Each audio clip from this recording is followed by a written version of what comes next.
You found Two in the Closet. We're two friends over 50 spill the tea, share the laughs, and talk about all the weird and wonderful and WTF moments of life. I'm Jen.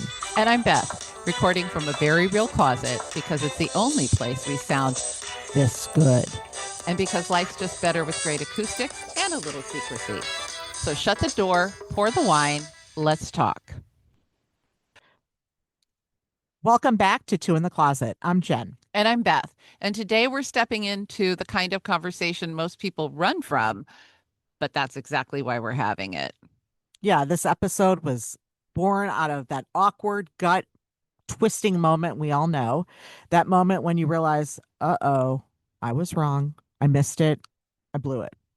But instead of spiraling in shame or avoiding it completely, what if that moment could be your power move? Mm-hmm. What if coming clean was the beginning of something deeper, something more freeing?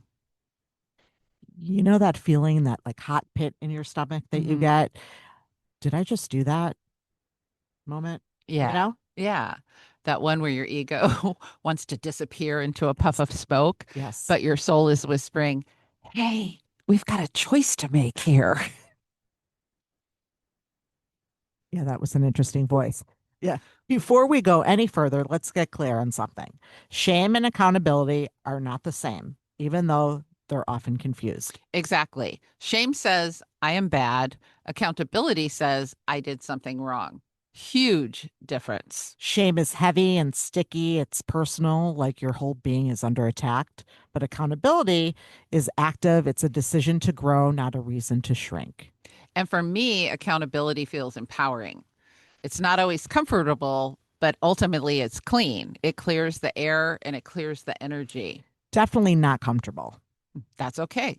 How did we learn to fear being wrong? How was it for you, Jen?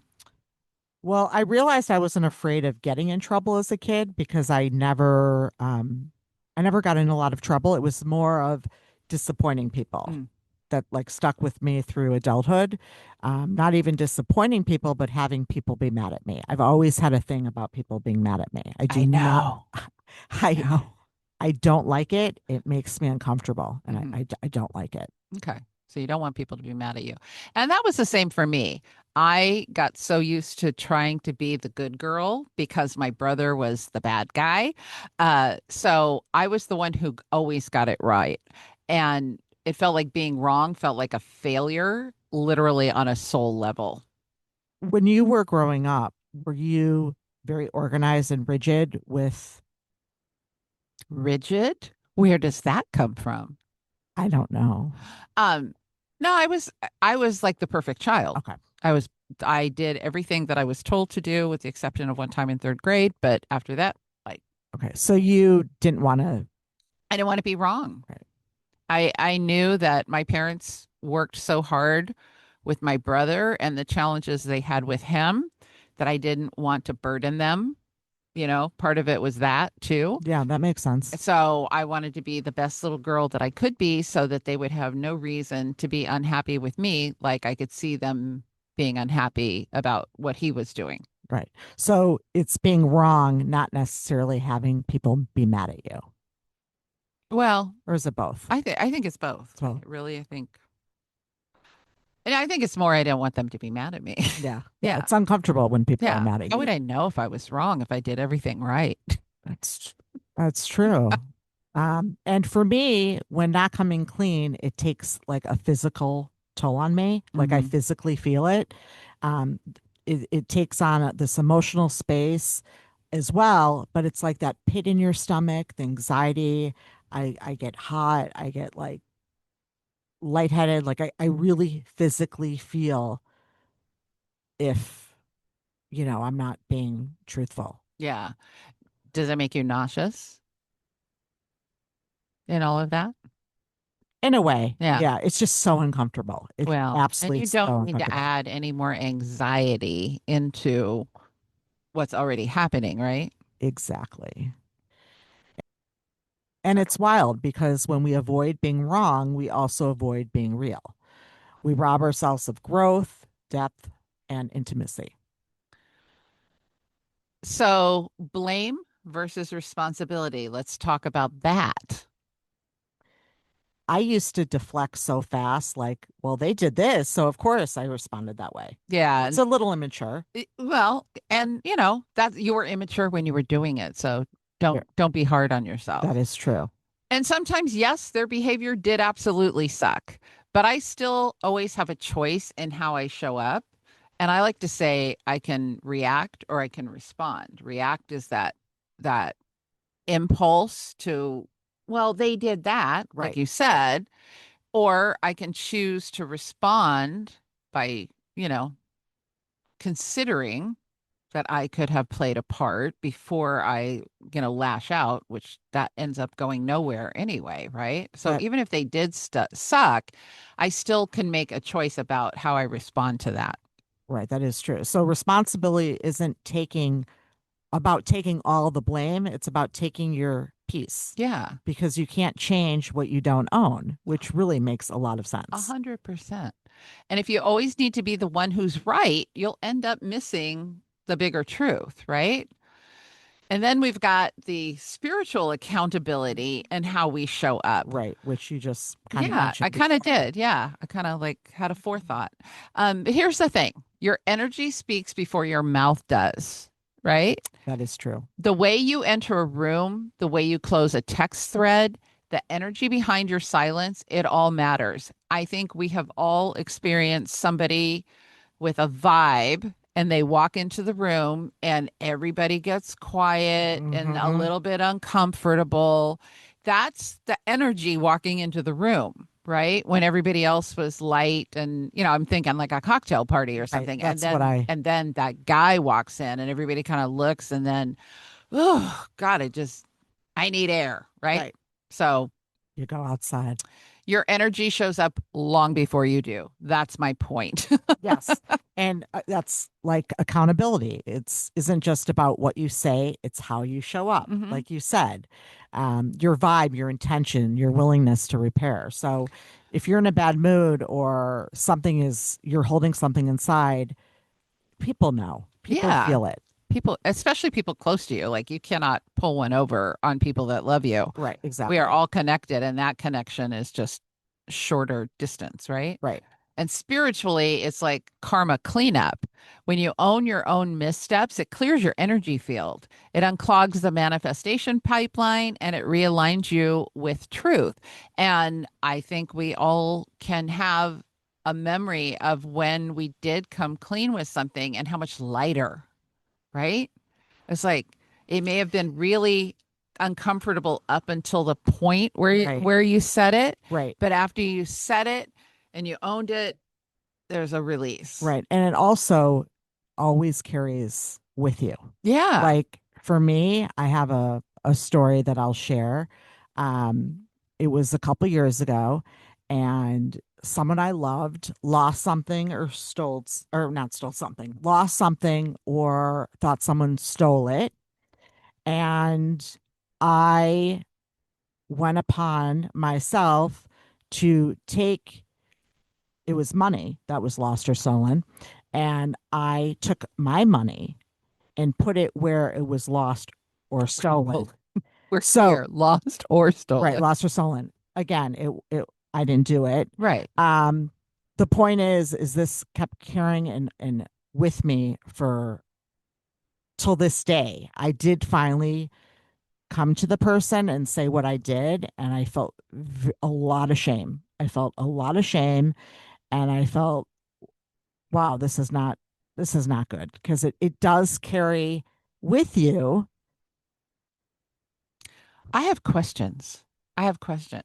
So you're trying to help a third party and you think you're doing the right thing by replacing lost or stolen money so that the original person who lost or had it stolen from them would have peace, like they'd be made whole, Right, right? right, right. But I'm interested in the shame part. We've talked about this. Like, how do you feel shame for trying to do Something something good for somebody?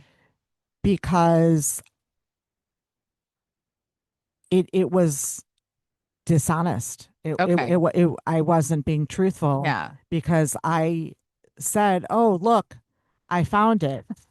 Did you say it like that? Because that's so believable. You're like, oh, look, Right. Well, you know what I'm there it saying. is. Right, right.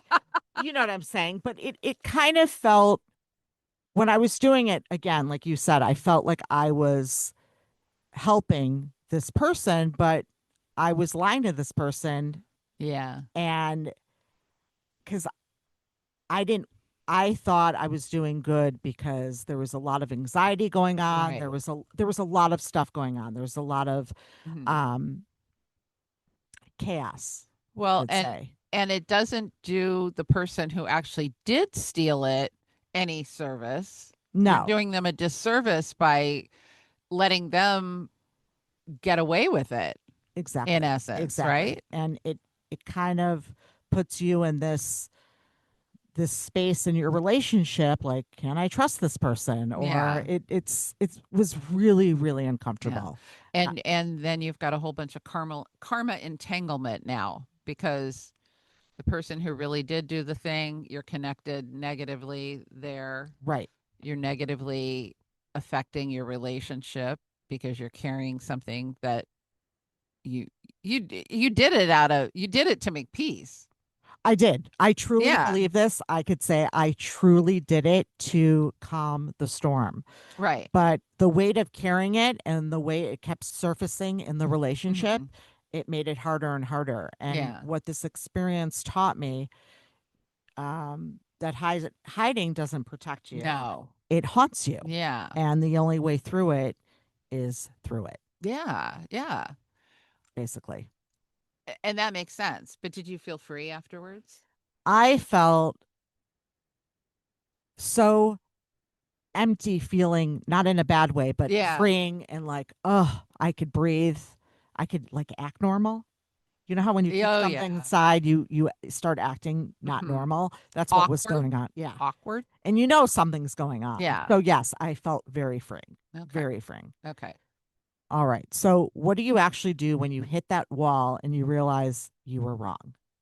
Step one, as with the first step of many, many processes, Yes. you pause, right? Yeah. Remember, I was talking reaction or responding. Yes. Stop the mental scramble and breathe. Don't rationalize. Don't run. Then name it, literally say it. I was wrong. That moment of truth cracks the ego Mhm. wide open and lets in the light. And from there, feel it. Take responsibility not just for what you did, but for how it impacted the other person. And I think if you can put yourself in that other person's perspective, it makes this process a lot easier and freeing. If it's repairable, repair it. If you're not ready, at least name that. Say, I know I messed up and I'm going to sit with it. Even that is healing. Even Yeah. saying, I'm not ready to discuss it, but And we I will do discuss have it. a situation where that occurred. Could you share it? I could. Thank you, Beth. No, I had a friend who kind of went off on me out of the blue one night when we were out. There was alcohol involved back then, but she just went on a tirade of belittling me and my relationship with the guy I was seeing, like all this stuff. And it came out of nowhere and it was so shocking to me because this person was in day-to-day life. We were very close. I never saw that side. So the next day she called and took accountability and she said I was awful, those things I said, blah blah blah blah, but she remembered what she Hmm. had done and she just said I'm so so sorry and I wasn't going to end our friendship over it, but I was the person saying I I'm not ready. I'm not ready to have a conversation with you. But it took me a month. Right. But when you even said that, I'm not ready to have this conversation, didn't you, in a way, feel a little freer? Yeah. Absolutely. Because if I just ignored her, the calls, the voicemails, the texts, like all of that is sludge energetically too, right? It's like carrying a lie around. 100%. 100%. Yeah, so I think it it was freeing to a certain degree for her too, because she had been heard and she knew she had been heard, because I said, I hear you, but I'm not, I need time to Yeah. process this. This is So I think that's a good takeaway is if you're upset with someone or you are processing something, you know, are about to maybe do a little lie or, you know, and you're not ready at that moment, at least just give courtesy to the person and mhm, say, "Hey, I do want to talk to you. I just need you know, a second to process." process. Yeah, yeah. We had some listeners that told us what they felt. Coming clean feels like a breakdown, but it ends up being a breakthrough. Owning my part didn't just save my friendship, it saved I love me. that one. I know, because, don't throw the baby out with the bathwater until the baby does it a second time and then throw the baby out. Wow, I just inserted a personal trigger. Yes, Um, you did. another listener said, I avoided apologies for years, and turns out that was the heaviest weight I was carrying. I I truly believe that, where weight is concerned, where Mhm. physical weight is, 100%. it's unforgiveness, so it's shame. I needed to work the shame acronym in, because I heard something this Oh, week yeah. that was mind blowing Share that. about shame. It's an acronym, and I'm trying to remember where I heard it from. Should have already mastered everything. Like, if that isn't the perfect I love example that. of what causes us to feel shame, but that's just a little side note. We may cut that out. But I do believe that speaking out, I was wrong, I made a mistake, I misjudged, whatever, it is so freeing for both parties. And um, it's just, we don't need to carry that stuff. No, And people have talked about when they really did deep forgiveness work and accountability work, their their weight just starts to dissolve. I'm it's still waiting for that. being wrong doesn't make you weak. No. Hiding from it does. And truth telling is strength, and repair is a superpower.